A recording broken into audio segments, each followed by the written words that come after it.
নন্দিনী। কখনো যদি কাউকে কোনো বিপদের মাঝে দেখা যায়, তখন তার মনে পড়ে পুরনো স্মৃতি। সে ছিল আনন্দিনী, লুকে থাকে নন্দিনী ডাক। কিন্তু কোথায় তার আনন্দ?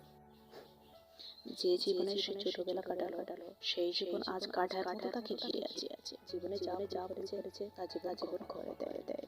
সে আজও স্মৃতির কাছে আসছে।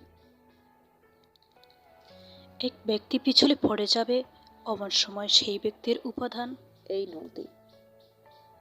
নন্দের মনে পড়ে সেও যেন তার জীবন থেকে পিছলে পড়ে যাবে।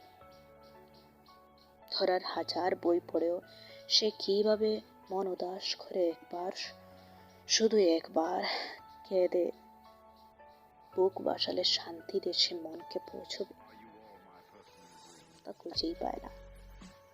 যে জীবনের কাছে নন্দিনী ক্ষমা প্রার্থী, সে জীবন হয়তো আজ তার কাছে অপরাধের ন্যায় সর্বদা সেই জীবন অন্যায় নীতি চালনা করছে।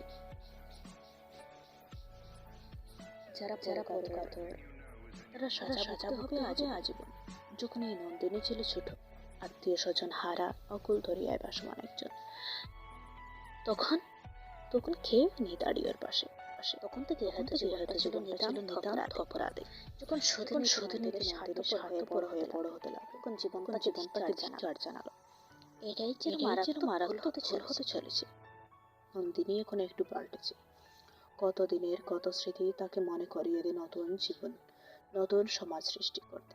কিন্তু একদিন নন্দিনী একটা লোককে পর্বত থেকে পড়ে যাচ্ছে দেখে মাঝখানে লৌহবিদ্ধ একটা সেতুর ন্যায় রাস্তায় পা রেখে রক্ত জড়িয়ে সেই প্রান্তে তাকে সাহায্য করতে গেল।